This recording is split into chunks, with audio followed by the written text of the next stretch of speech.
Hey, this is Craig Weir, so welcome back to the channel or the podcast, whichever you happen to be tuning in on. We're getting a lot of questions from people asking about, how do they deal with market volatility and their Roth conversions? How do they time when they should do the Roth conversion over the course of a year? And they're concerned about the volatility, they're afraid, and they're asking a few basic questions that really need to be addressed. So I thought I'd take just a couple minutes and share with you some ideas some things that maybe get you thinking a little bit different direction, maybe a different perspective, and I've got some strategies to share at the end that I think will be helpful to you as well. The key issues that we hear and that maybe is on some of your mind is really on this screen, which is just, what if I convert at the wrong time? The other is, if the market does correct, or if I do convert at the wrong time, can I recover from paying the taxes at the higher amount? And then the big age-old question, how do I determine the best timing to convert? So let's kind of break that down a little bit. And let's talk about that first question. What if you convert at the market corrects?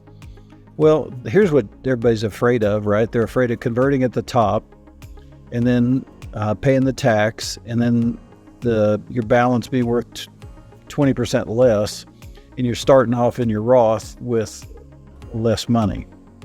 And I understand the concern, but it's very short-sighted. And I want to maybe help you with a different strategy of how to think about it a little bit different. Let's go back to 2008. It's probably one of the most stark contrasts that we started the year and ended the year. You remember we started pretty high, and then over the course of the year, we had big correction back in October, and things went way down. But if you add a little bit of perspective to it and you go look at the next 10 years afterwards, you can see that it really didn't matter a lot.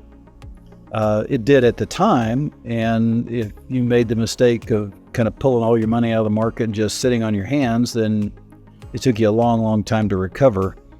Had you just stayed invested, probably wouldn't have been a problem. But as it comes to Roth conversions, let's talk about how that performance really impacts the decision that you're going to make. If you're watching this, you probably have got a little bit of age on you, a little bit of gray hair, you've seen the market go up and down and up and down.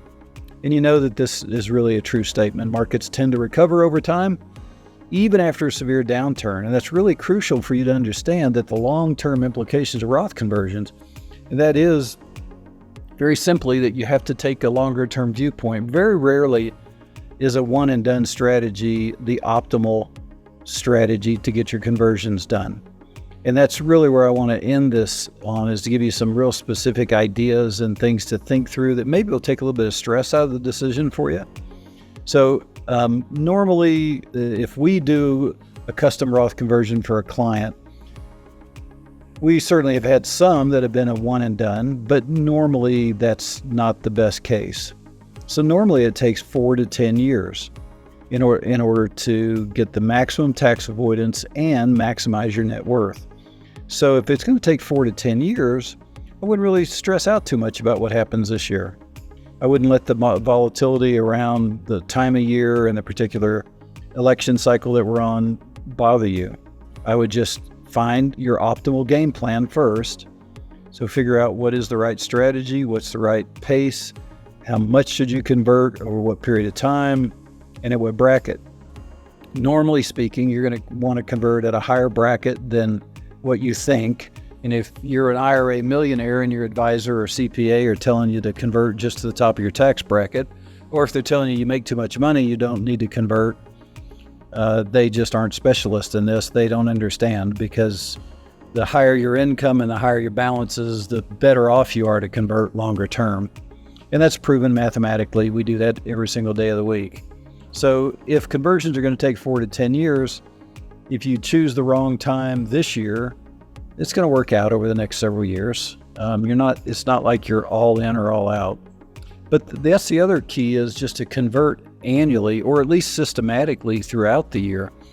So you may decide, hey, just every January when the lull is here, I'm just going to wait and convert every January the same dollar amount, based on whatever strategy you come up with.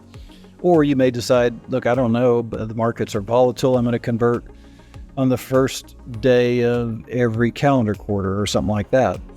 So the key here is keep a long-term perspective And the goal is, how do I maximize my tax avoidance and how do I maximize my net worth over my lifetimes?